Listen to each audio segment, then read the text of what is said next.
ABCs of Death, Zygote.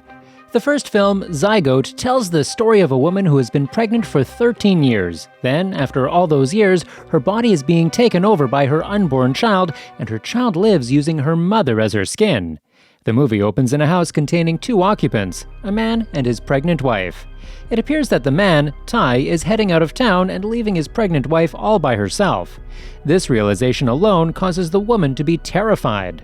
Scared to be alone, the woman begs her husband not to leave, but pleas fall on deaf ears. With his mind already made up, Ty assures his wife that he will be back in time to witness the birth of their child. Before leaving, the man signals to a jar containing some sort of medicine a midwife had given to him. Apparently, the medicine is supposed to prevent the wife from going into labor until the man returns. On his way out, Ty reveals that the contents of the jar are enough to last for some years. Then he walks out, leaving his wife behind. The wife waits patiently for her husband, and still no sign of him returning. Several years go by. The pregnant woman clings to the hope that her husband will soon return, so she keeps taking the medicine her husband gave her to delay her labor. 13 years have passed since her husband left. The jar is now empty, and the entire house is in a huge mess. The baby has grown significantly into a teenager. Even she is now able to talk and have conversation with her mother, but is still inside her womb. As a result, the woman's stomach gets too big, making her impossible to walk anymore. So she moves by crawling around the house. One day, the woman who looks like she didn't take a bath in those 13 years hears some noise from outside the house and drags herself on the floor towards that noise. Thinking it might be her husband, she begins to call out his name, but when she reaches outside, she realizes it's not her husband, but a cat. She catches and kills the cat and begins to cut it up inside the house. At the same time, the woman has a conversation with her unborn child. Her child mentions how she is tired of eating the same thing, and she keeps mentioning to be born out of her mother's womb. The woman's response is that she doesn't know what she'd do if, after being born, and the child left her all alone. Clearly, the woman is feeling so lonely. The child seems to know this, so she tries to comfort her mother by talking to her. The conversation ends with the woman promising that the child would be let out as soon as her husband returns. Later that night, the woman is unable to sleep due to pains from her large stomach. She tries to reach for the medicine that her husband had left her with, but soon finds out that it's empty. Sensing her mother's suffering, the unborn child mentions again at being let out of her stomach. Not wanting to lose her relationship with her unborn child, the woman begs the child not to leave her. Taking that as a cue to come out, the unborn child stretches into the mother, taking out her internal organs and becoming her, wearing her mother's body as a bodysuit. Now being able to walk around freely, she throws away all the remains, cleans herself up, makes the house in order, and enjoys her life. One surprising morning, while she is making tea, she hears the door creak, and when she goes out to look, she discovers it's her mother's husband, Ty. She tries to get answers to where he's been, but he refuses to answer.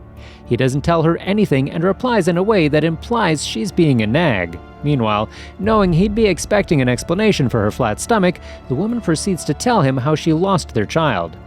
Ty doesn't sympathize with her. He only suggests that they try again for another child. The woman admits that she doesn't want to repeat the cycle, but she lets him have his way again. Piggy. The second film, Piggy, follows the story of Sarah, a plus-size teenager who, against her better judgment, decides to take a dip in a pool. But her relaxation turns sour after she is forced to leave the pool naked and also bear witness to a bloody abduction.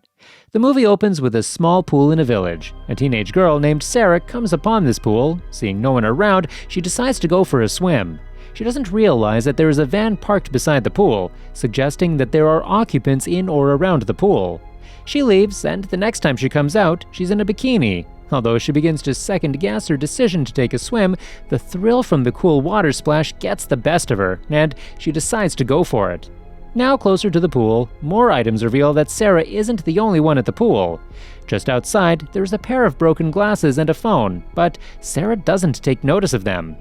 As she turns to take a dip in the pool, a man emerges out of the water, and that is enough to stop Sarah from going in.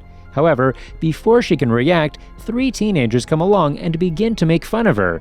They call her Piggy and accuse her of not informing them about her boyfriend, that is, the man in the pool.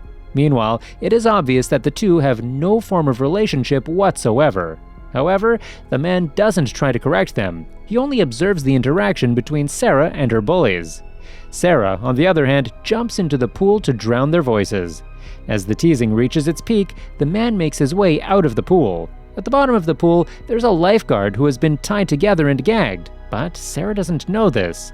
When she emerges from the pool, she doesn't see the girls, so she's a bit relieved. Sadly, however, a leaf skimmer is immediately thrown overhead, and it causes her to struggle to breathe since her head is trapped inside it. Sarah tries to fight her way out of the net. Desperate for help, she cries out to one of the bullies who used to be her friend. It turns out that both Sarah and Claudia used to be best friends, and they even have matching friendship bracelet on both of their wrists. Sarah continues to cry out to Claudia for help, but she isn't given a response or any form of help. Instead, Claudia packs up Sarah's clothes and leaves with the other girls. Sarah tries to get her stuff, but she's unable to. Left with no other choice, she opts for walking down the road with only her bikini on. Along the way, she encounters a group of teenage boys who call her names while walking over to her. Two of the boys assault Sarah despite her attempts to get away from them. These attacks force Sarah to take a different route away from the road. While walking down this new route, Sarah walks past a white van that is quite similar to the one she saw parked by the pool. The owner of the van comes out from the bushes immediately after that and appears to be carrying a body bag. Meanwhile, the van approaches Sarah and stops right in front of her. When she looks up, she sees that the van belongs to the man she met at the pool. While she is still wondering what the man may possibly want, he throws her clothes out of the van, and at the same time, a bloodied Claudia cries for help from the back of the van. Overcome by fear, Sarah pees herself wondering if she is the next victim, but the man makes no move toward her. Although Claudia is covered in blood, which is enough to make anyone concerned, Sarah ignores her just like Claudia did earlier. Eventually, Sarah waves at the man, encouraging him to keep moving. After waving back, the man leaves with Claudia at the back of his van. When the van is out of sight, Sarah picks up her clothes and puts them on. Next, she picks up her phone and contemplates calling the cops, but in the end, she chooses to blast music through her earphones, just like in the beginning. Two strangers who meet 5 times. The destinies of two men keep connecting, leaving their future unpredictable.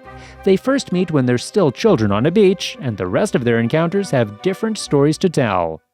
The movie opens with a man walking down to a cash point. The man, Alistair, appears to be in a hurry, but he is forced to be patient when he meets another man, Samir Aziz, withdrawing from the cash point. To Alistair, Samir is taking all the time in the world, and this prompts him to be racist and make insulting remarks about Samir's culture. After Samir is done using the cash point, Alistair's remarks force Samir to stop, and he has no other choice than to confront Alistair. The two exchange words, with Alistair leaning more on the racist side. Samir thinks to himself that Alistair is not worth it, so he walks out on him. The movie records this as the second time the two meet.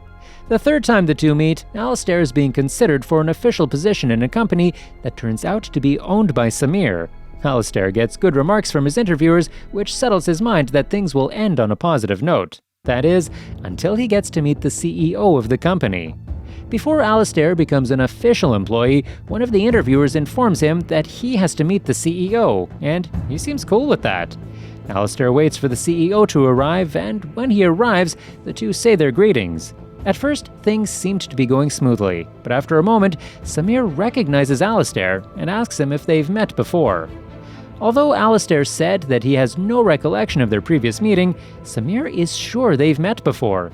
It only takes Samir some seconds before he remembers that Alistair was the guy who talked him down at the cash point. Upon this realization, Samir's facial expression changes into anger. Alistair did not get the job. A few years have passed, and the two meet for the 4th time. Alistair is now homeless. Samir seems to have forgotten all about Alistair, but somehow Alistair recognizes Samir among the people who pass by. Samir reveals that he remembers nothing about Alistair, even as Alistair goes on to narrate how Samir didn't employ him in his company several years ago.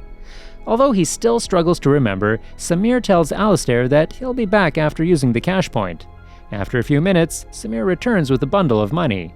Shocked that Samir stayed true to his word, Alistair is touched by the kind act. He accepts the money with gratitude and tears in his eyes.